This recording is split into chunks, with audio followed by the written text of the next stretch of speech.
मित्रों नमस्कार। मैं आपका भाई सुभाष चंद्र दुबे।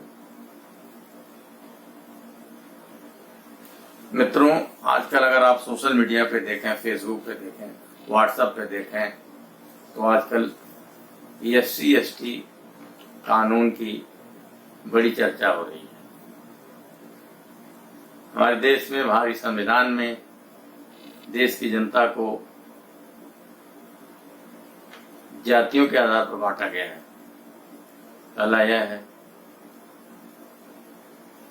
SC मतलब शेड्यूल कास्ट, हिंदी में अनुसूचित जाति। ST शेड्यूल ट्राइब यानी अनुसूचित जनजाति। और OBC अदर बैकवर्ड क्लास और सामान्य श्रेणी। कुल 4 वर्गों में हमारे देश में कानून व्यवस्था के हिसाब से वर्गीकरण किया गया।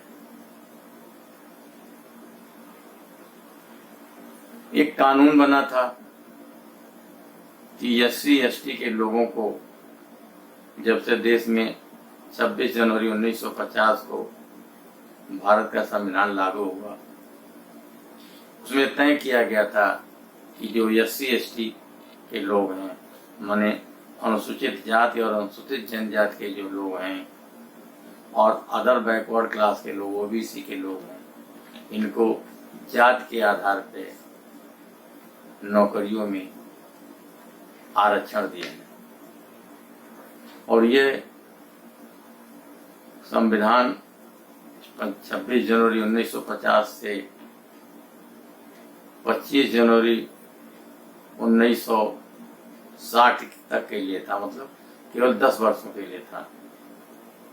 लेकिन हमारे देश में वोट की राजनीति के नाते ये और बढ़ती गई, बढ़ाया जाता रहा। और अभी 2020 में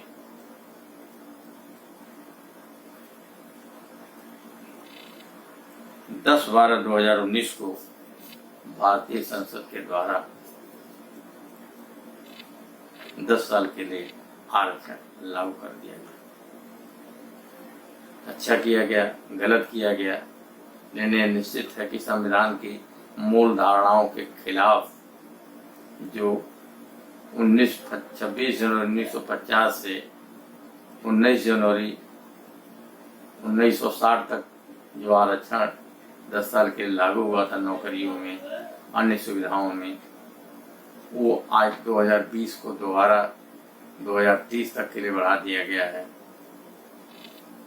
10/12/2019 से लेकर के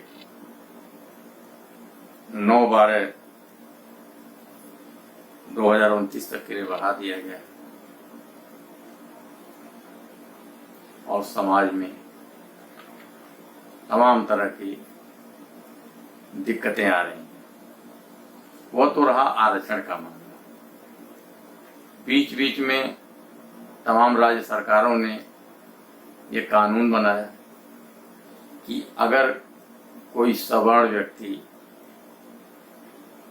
OBC अदर बैकवर्ड क्लास मतलब अन्य पिछड़ा वर्ग का व्यक्ति हो, सामान्य वर्ग का व्यक्ति हो, अगर अनुसूचित जाति और अनुसूचित जनजाति के लोगों के साथ अगर कोई दुर्व्यवहार करता है तो उनके ऊपर SC/ST एक्ट का कानून लगाया जाएगा, जिसकी सुनवाई बहुत जल्दी होती है और उनको न्याय दिया जाएगा। बाद में देखा गया कि लोग इसका बड़ा दुरुपयोग करने लगे। SC/ST वालों ने स्वयं OBC और सामान्य लोगों पर झूठे मुकदमे दर्ज कराने शुरू कर दिए। झूठे मुकदमों की बाढ़ आ गई।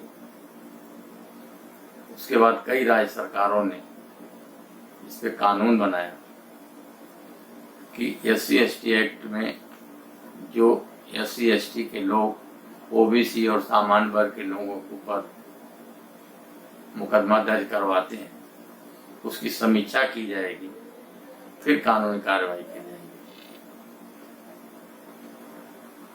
ऐसे चलता रहा। ये मामला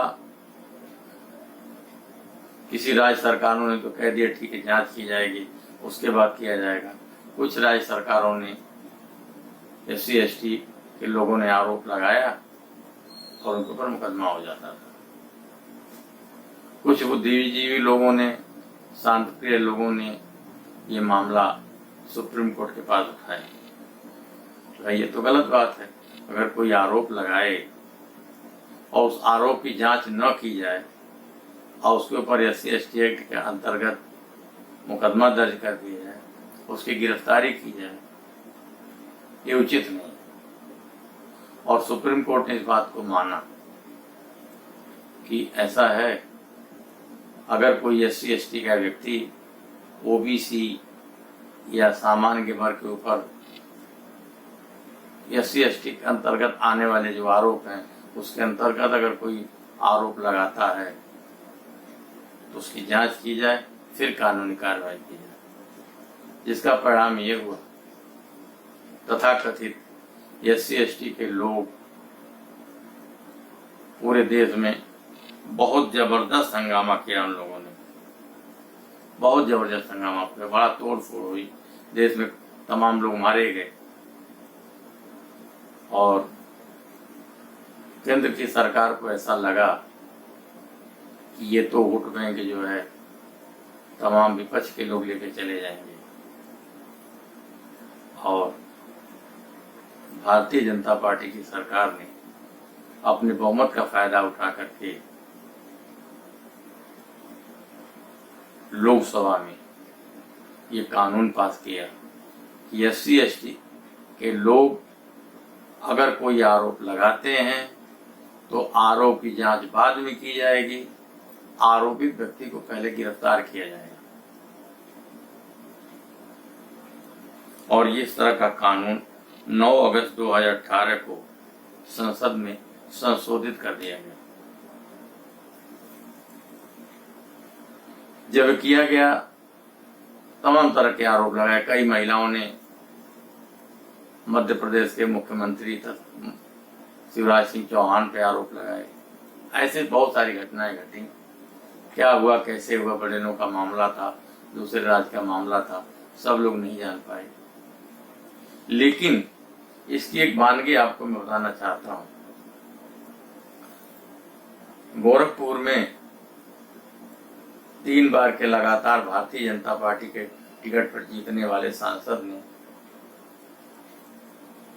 एक अस्पताल के विवाद पे सवर्ण श्रेणी के व्यक्ति, एक डॉक्टर थे, उनके ऊपर आरोप लगाया SC ST एक्ट के अंतर्गत। जरा आप अंदाजा लगाएं, एक ताकतवर व्यक्ति अपने से हर दृष्टि से कमजोर व्यक्ति पे आरोप लगा रहा है SC ST एक्ट के अंतर्गत। उसी की सरकार है, मतलब भारतीय जनता पार्टी के वो सांसद हैं, पिछले लगातार 3 बार जीते हैं। प्रदेश, उत्तर प्रदेश में भारतीय जनता पार्टी की सरकार है, केंद्र में जनता पार्टी की सरकार है। और उन्होंने डॉक्टर पे आरोप ये लगाया, इन्होंने डॉक्टर साहब ने मुझे SC ST एक्ट के अंतर्गत गाली दी है, धमकाया है, जात सूचक शब्द कहे हैं, और उसने SC ST एक्ट के अंतर्गत मुकदमा दर्ज कर दिया। तमाम बहुत जगह सुनने में आया है। एक पुलिस का बड़ा अधिकारी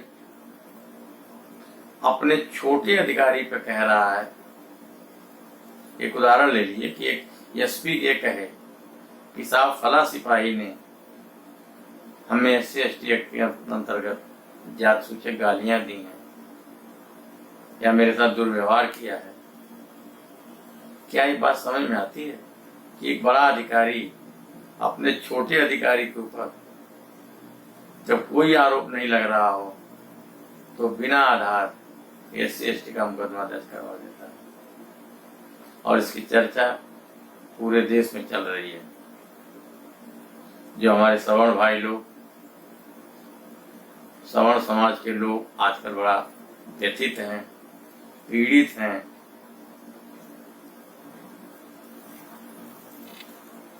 ऐसी स्थिति में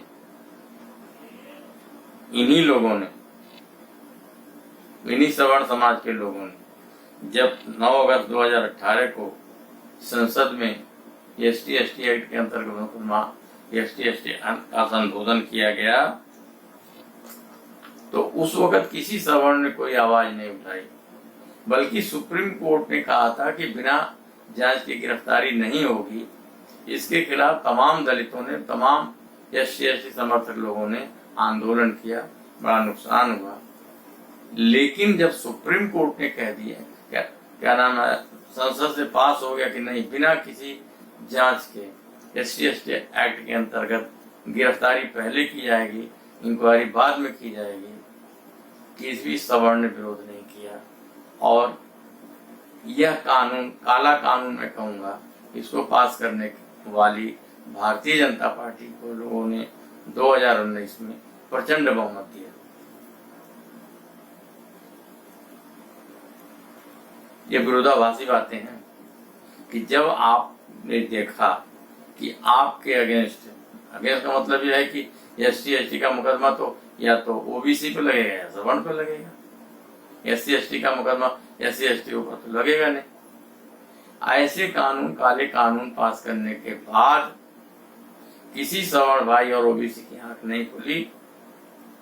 इन्होंने, इसी भारतीय जनता पार्टी को, जिसने इस काले कानून, लेकिन वो बात की बात है किसने प्रचंड बहुमत दिया नहीं दिया, वोट दिया नहीं दिया, लेकिन हमारा भारत का संविधान इतना तो हमें सहूलियत देता है कि अगर हमारे ऊपर कोई आरोप लगाए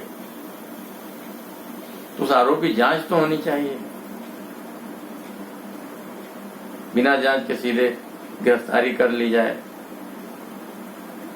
उसके बाद उसकी जांच हो, उसके बाद उसकी जमानत हो,